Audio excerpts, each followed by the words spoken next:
Je me tenais au bord du précipice, le vent glacial de la nuit parisienne fouettant mon visage, quand Amandine m'a regardé droit dans les yeux et a murmuré « C'est fini. Clémence. » Ce n'était qu'un contrat. Mon cœur s'est brisé en mille éclats. Comme si le monde entier s'effondrait autour de nous. Et j'ai réalisé que l'amour que je croyais fin était devenu ma seule réalité. Dès cet instant, tout a basculé. Mais pour comprendre comment j'en suis arrivée là, il faut remonter à l'origine de cette tempête émotionnelle. Je m'appelle Clémence Duval, héritière d'une fortune hollywoodienne qui pèse sur mes épaules comme une malédiction.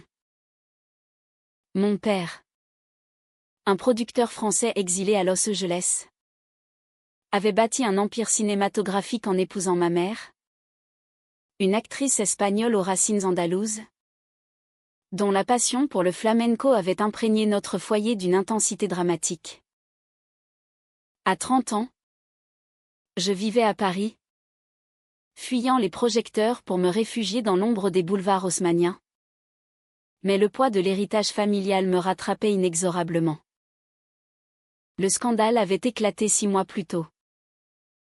Mon grand-père, un patriarche conservateur ancré dans les traditions du sud de la France, près de la frontière espagnole où notre famille possédait des vignobles, avait stipulé dans son testament que je ne pourrais toucher à l'héritage qu'en me mariant. Un mariage respectable, selon ces termes archaïques, pour perpétuer la lignée. Mais voilà. Mon secret le plus profond était mon orientation, j'aimais les femmes.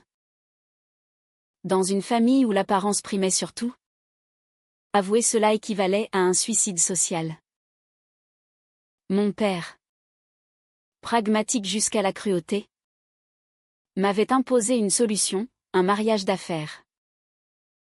Trouve quelqu'un de discret, Clémence. Quelqu'un qui ne posera pas de questions. C'est ainsi que j'ai rencontré Amandine Leclerc. Elle avait 32 ans, instructrice militaire à la base de Saint-Cyr, avec un passé marqué par les missions en Afrique et au Moyen-Orient. Ses yeux noirs, hérités d'une grand-mère espagnole qui avait fui Franco pour s'installer en Provence, trahissaient une profondeur insondable. Nous nous étions croisés lors d'une soirée de charité à l'hôtel de ville, organisée pour les vétérans. Elle portait son uniforme avec une élégance austère, ses cheveux courts soulignant un visage anguleux, marqué par une cicatrice discrète sur la joue, souvenir d'une explosion évitée de justesse. Moi, dans ma robe couture, je feignais l'assurance. Mais intérieurement, je bouillonnais. Vous semblez perdu dans vos pensées ?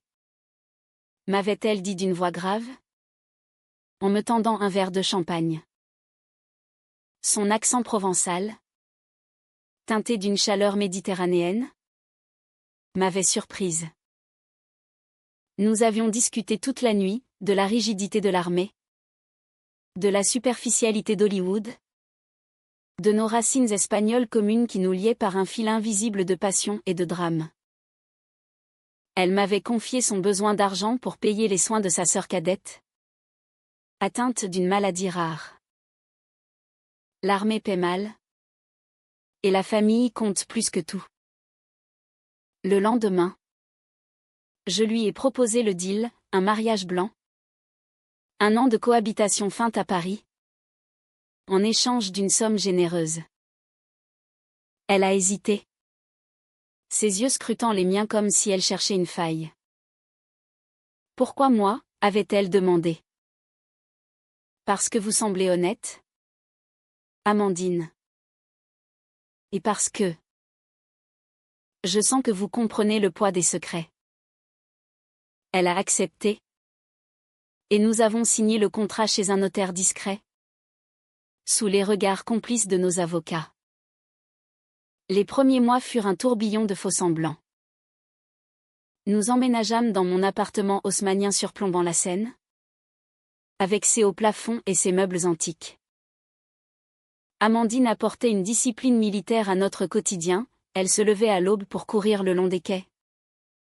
Préparait des petits déjeuners frugaux. Et évitait tout contact physique. Moi.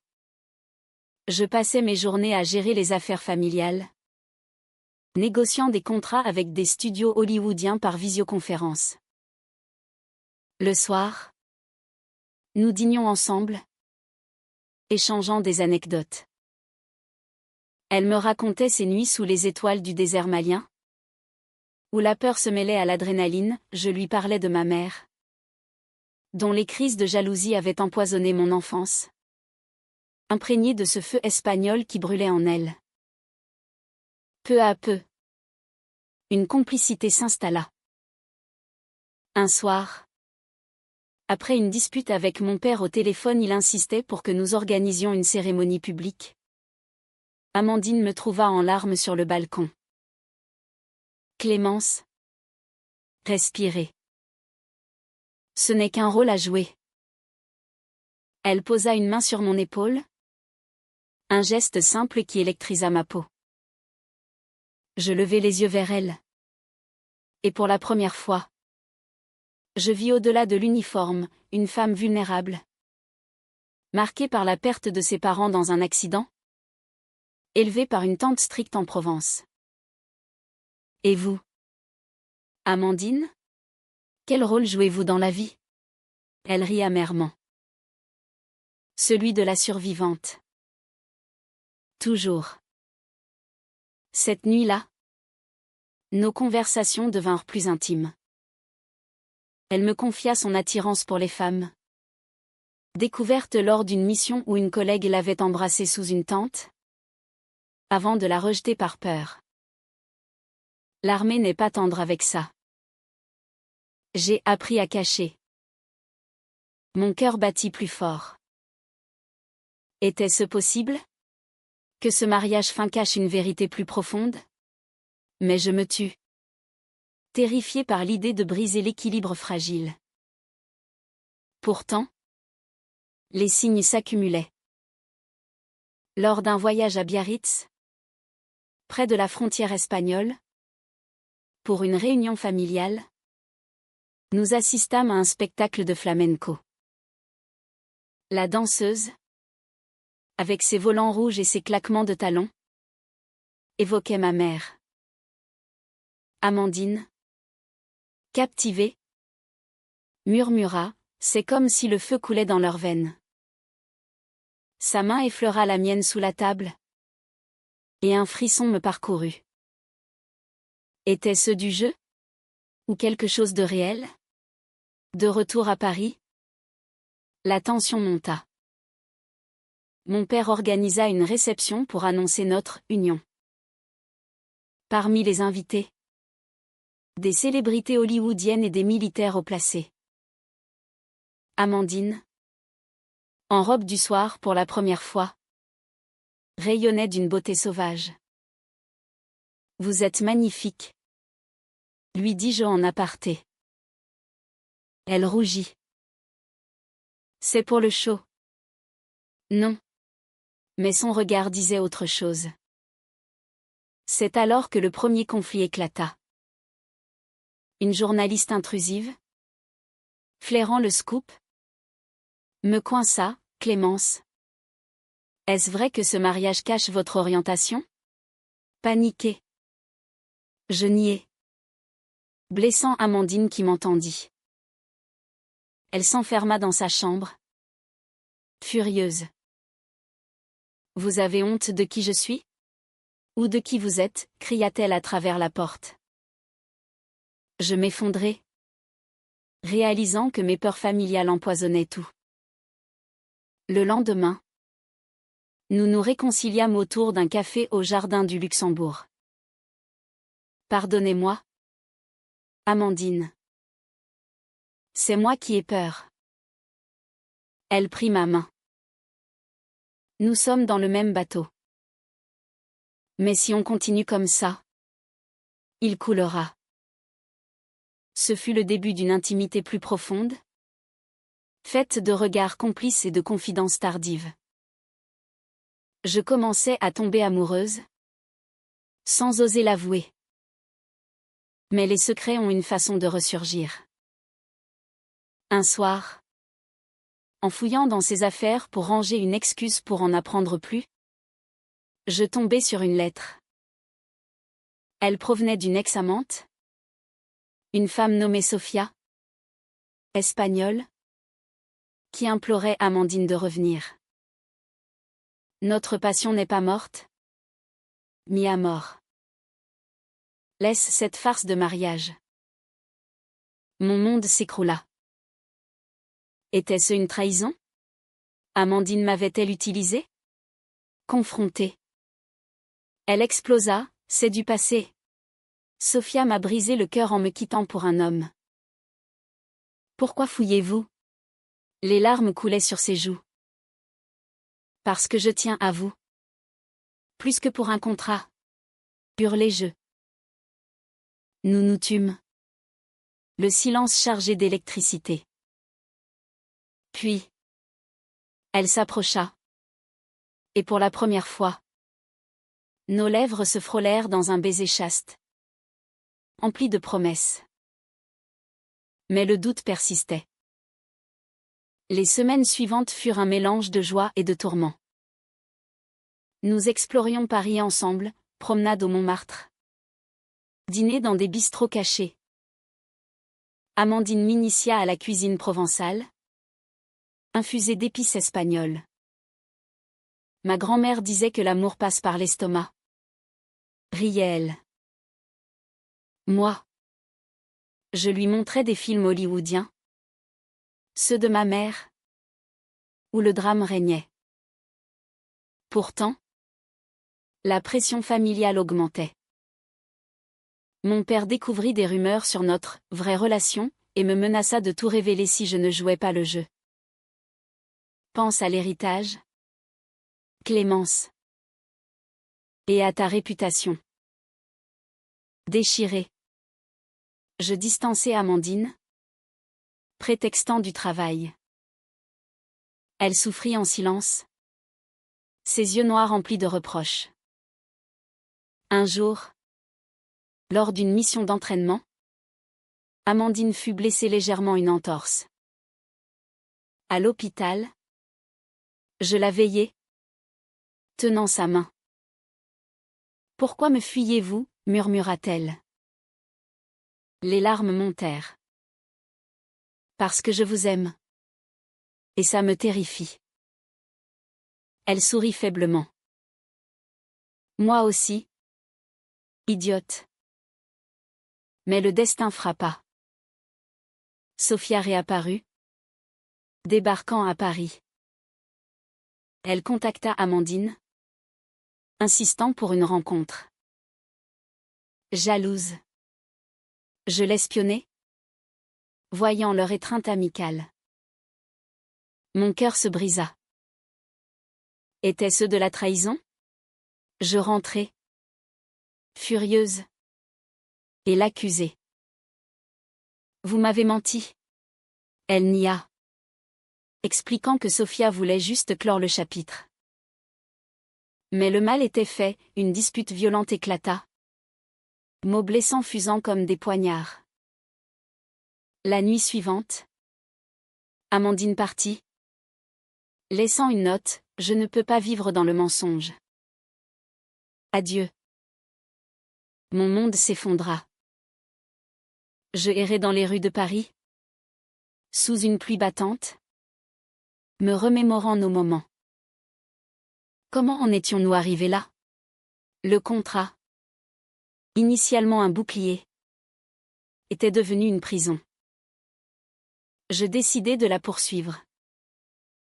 Apprenant qu'elle s'était réfugiée chez sa tante en Provence, je pris le TGV pour Avignon. Le paysage défilait, vignobles ondulants, village aux toits de tuiles, évoquant les racines espagnoles de ma mère. Arrivé, je frappai à la porte d'une maisonnette entourée d'oliviers. La tante, une femme ridée aux yeux perçants, me toisa. Elle ne veut voir personne. Mais Amandine apparut. Pâle. Les traits tirés. Que fais-tu ici? Clémence? Sa voix tremblait. Nous marchâmes dans les champs. Sous un soleil couchant qui peignait le ciel en orange et pourpre. Comme un tableau de Sorolla. Je t'aime. Amandine. Le contrat n'était qu'un prétexte. Mais Sophia. Elle s'arrêta. Les yeux emplis de larmes. Sophia est venue pour me dire qu'elle se mariait. C'était une fermeture? Pas une reprise. Tu as mal compris. Le soulagement m'envahit. Mais aussi la culpabilité. J'ai eu peur. Ma famille m'étouffe. Elle me serra dans ses bras. Alors, affrontons-les ensemble. Cette nuit, dans la maisonnette, nous parlâmes jusqu'à l'aube, tissant des plans. Pour la première fois, je me sentis libre. De retour à Paris, nous décidâmes de transformer le faux en vrai. Mais mon père, flairant le changement, organisa une confrontation. Dans son bureau surplombant les Champs-Élysées, il hurla: « C'est une aberration. Pense à l'héritage, à la lignée. Amandine, à mes côtés, répliqua calmement: L'amour n'est pas une affaire de lignée. Monsieur. C'est une question de cœur. Il nous chassa, menaçant de déshériter. Le choc fut rude. Sans fond. Je dus vendre des bijoux pour survivre. Amandine reprit son travail. Mais la tension militaire l'usait. Un soir, elle confia: « J'ai un secret. Clémence. Pendant une mission, j'ai désobéi pour sauver une civile. Et ça m'a valu une enquête interne.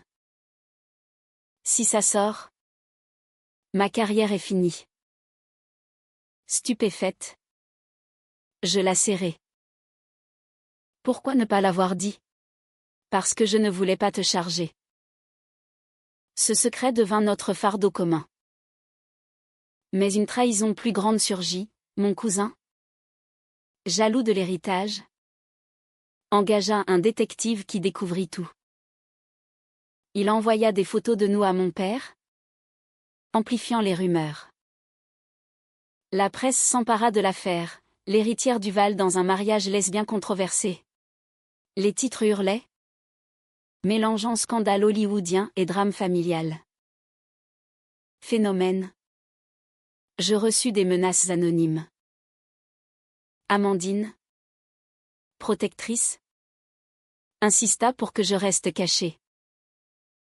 C'est dangereux. Mais je refusai. Nous affrontons ça ensemble. Lors d'une conférence de presse improvisée, je déclarai: oui. J'aime Amandine. Et ce n'est pas un crime. La foule réagit, applaudissements et huées. Mon père, furieux, coupa tout contact. Au milieu du chaos, notre amour grandit. Nous nous réfugiâmes dans un petit appartement à Montparnasse. Vivant simplement. Amandine m'apprit la résilience. Dans l'armée, on apprend que la vraie force est intérieure.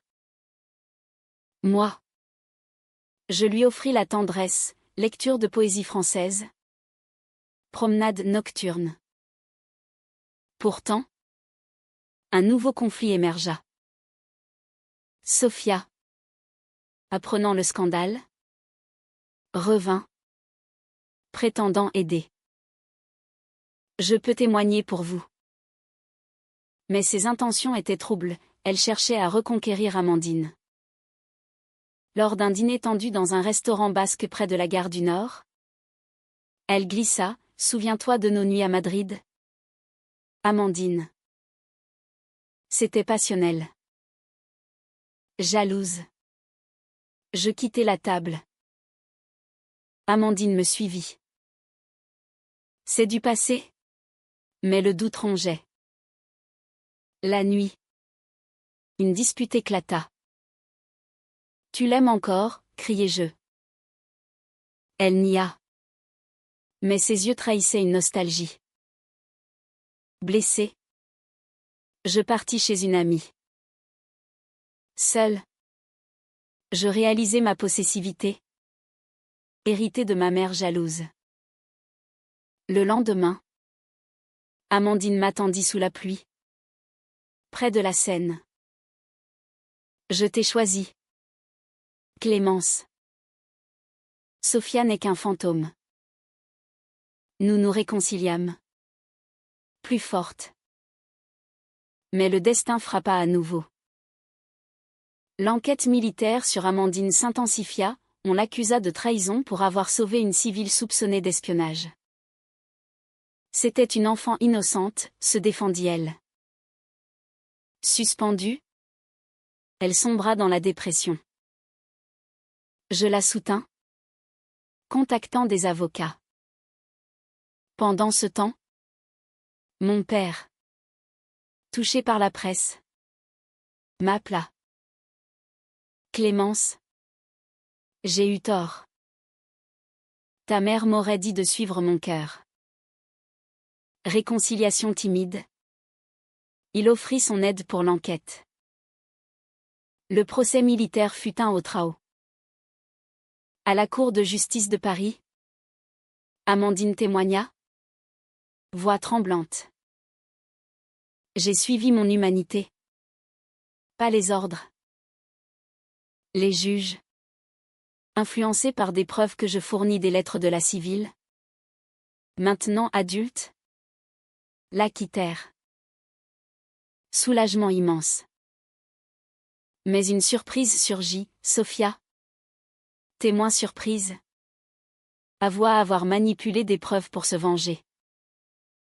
Je ne supportais pas de te perdre. Amandine. Trahison révélée. Elle fut arrêtée pour faux témoignage. Libérée. Nous renouâmes avec la famille. Mon grand-père, avant de mourir, avait laissé une clause secrète, l'héritage pour qui vivrait authentiquement. Je l'obtins, mais le partageai avec des œuvres caritatives pour les droits LGBT. Notre amour, forgé dans le feu, devint un phare. Nous voyageâmes en Espagne, dansant le flamenco sous les étoiles andalouses, honorant nos racines. Pourtant, même après ces victoires, les ombres persistaient. Amandine, marquée par le procès, doutait de sa place dans mon monde. Je suis une soldate? Clémence. Pas une héritière. Ces nuits étaient hantées par des cauchemars de missions passées, où elle revivait l'explosion qui avait failli la tuer. Je la berçais, murmurant des mots d'amour, mais sentais son éloignement. Un jour, lors d'une visite à nos vignobles près de Perpignan, frontière espagnole, nous marchâmes parmi les vignes. L'air embaumait le thym et la lavande, rappelant la Provence d'Amandine. Ici, je me sens chez moi, dit-elle. Mais ses yeux trahissaient une tristesse. Et toi? Avec moi? Elle hésita. Parfois, je me demande si ce n'est pas trop pour toi. Ce doute sema la discorde. De retour à Paris, elle reprit des entraînements intensifs, s'absentant souvent. Jalouse de son dévouement à l'armée. Je l'accusai, tu préfères tes ordres à nous. Elle répliqua, c'est ma vie. Clémence. Tu ne comprends pas. La dispute escalada, Mots durs fusant. Elle partit en claquant la porte. Seule. Je réfléchis à mes propres failles. Ma peur de l'abandon, héritée de ma mère instable, me rendait possessive. Je décidai de changer. J'inscrivis à un cours de flamenco pour honorer nos racines communes et canaliser mes émotions. Amandine revint le lendemain, fleur en main. Pardonne-moi. L'armée est mon armure. Mais toi, tu es mon cœur. Nous nous embrassâmes. Promesse renouvelée. Mais un nouveau secret émergea. Mon père me confia, ta mère avait une liaison avec une femme. En Espagne. C'est pourquoi elle était si tourmentée. Stupéfaite. Je compris mes propres inclinations. Était-ce génétique? Ou simplement humain? Je partageais avec Amandine. Ça explique tant de choses. Elle me serra. L'amour n'a pas besoin d'explication. Pourtant, la presse revint à la charge. Un tabloïd publia des allégations, Amandine aurait eu une relation avec Sofia pendant notre mariage. Faux. Mais blessant. Les réseaux sociaux s'enflammèrent. Débat houleux sur les droits LGBT en France. Nous affrontâmes ensemble, une interview télévisée où nous déclarâmes notre vérité. Notre amour est réel, malgré les tempêtes. L'opinion publique bascula, soutiens affluèrent. Au milieu de cela, Amandine fut promue. Reconnaissance de son courage. Mais elle refusa, je quitte l'armée. Pour nous. Décision difficile, mais libératrice. Nous déménageâmes en Provence. Dans une villa entourée d'oliviers. Là, nous cultivâmes notre amour, jardin partagé. Dîner aux chandelles. J'écrivis un livre sur notre histoire. Mélange de drame hollywoodien et passion espagnole. Mais un dernier conflit surgit. La sœur d'Amandine, guérie grâce à nos fonds, révéla un secret, elle avait encouragé Sofia à revenir. Par jalousie. Je craignais que tu m'oublies. Trahison familiale. Douloureuse. Amandine, dévastée, confronta sa sœur. La famille devrait soutenir, pas détruire. Réconciliation larmoyante, mais cicatrice persistante. Notre relation, testée par le feu, en sortie renforcée. Nous adoptâmes un mode de vie simple, loin des scandales. Promenade sur les plages basques, où les vagues évoquaient nos tempêtes intérieures. Un soir, sous un ciel étoilé, Amandine s'agenouilla. Épouse-moi pour de vrai? Clémence.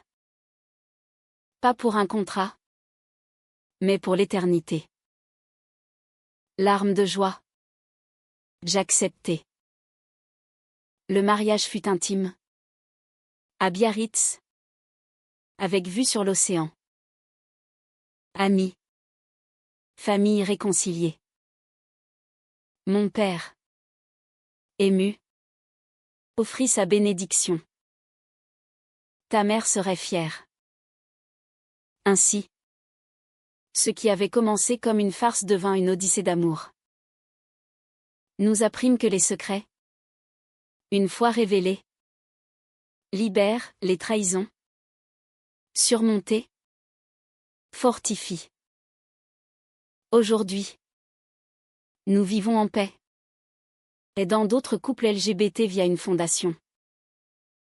Notre histoire, riche en drames, est un témoignage humain, l'amour triomphe. même dans la tourmente. Pourtant, la vie n'est pas un conte de fées. Quelques mois après notre vrai mariage, des nuages réapparurent. Amandine, habituée à l'action, s'ennuyait en Provence. J'ai besoin de sens. Clémence. Pas juste de confort. Elle proposa de rejoindre une ING pour former des femmes en zone de conflit. Noble. Mais risquée. Déchirée. Je la soutins. Mais la peur me rongeait. Et si tu ne reviens pas? Elle sourit. Je reviendrai toujours à toi. Son départ pour l'Afrique fut un adieu déchirant. À l'aéroport de Marseille. Sois forte, murmura-t-elle. Seule, je me plongeai dans l'écriture, canalisant mes angoisses en un roman inspiré de notre vie. Les nuits étaient longues, hantées par des appels sporadiques où sa voix, fatiguée, trahissait les dangers. Un jour, un appel paniqué, il y a eu une embuscade. Je suis blessée, mais vivante. Mon cœur s'arrêta. Je volai vers elle, atterrissant à Dakar. À l'hôpital, je la trouvai bandée, mais sourire aux lèvres. Rien de grave, juste une égratignure.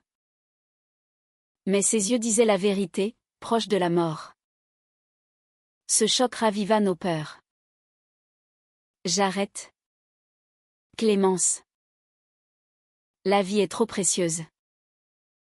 De retour, nous nous recentrâmes sur nous. Mais un secret du passé ressurgit. Une lettre anonyme, Amandine a un enfant caché en Espagne. Incrédulité. Confrontée. Elle avoua, avant moi. Avec Sophia. Elles avaient envisagé l'adoption. Mais Sophia avait abandonné. C'est une fille de 10 ans. Orpheline que j'aidais financièrement. Pas mienne biologiquement. Mais de cœur. Blessée par le silence. Je hurlai, pourquoi cacher? Peur de te perdre. Dispute intense. Mais compréhension naquit. Allons la rencontrer.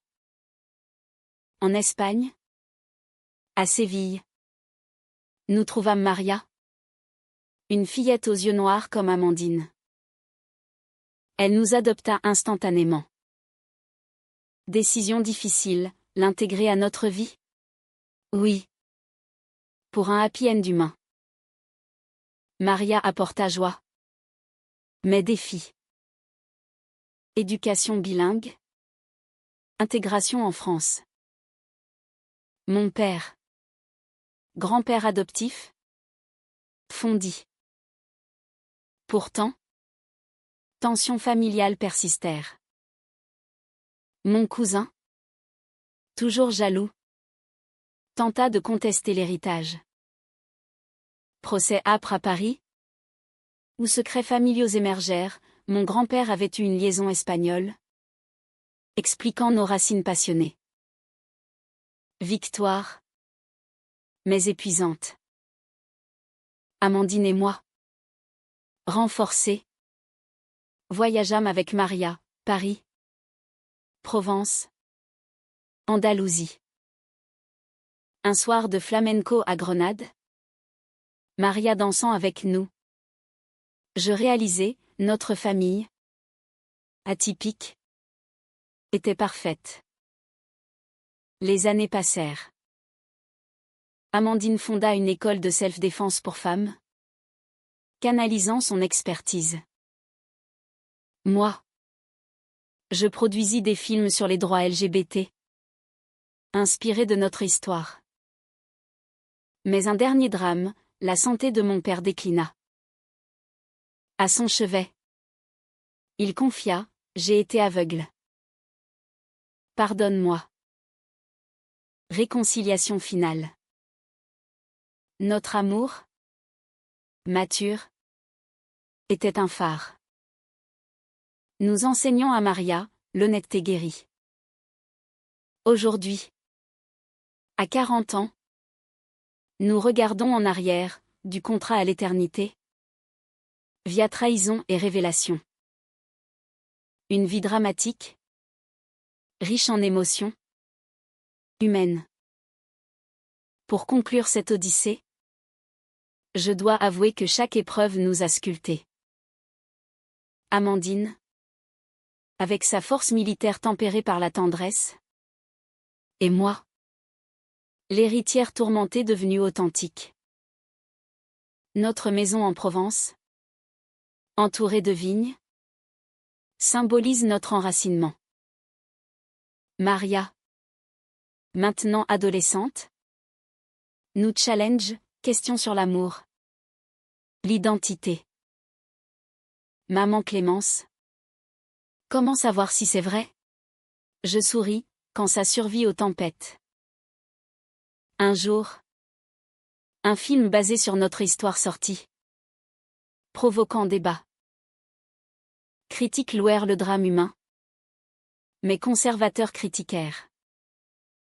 Nous ignorâmes. Focalisés sur l'impact, l'être de jeunes femmes inspirées.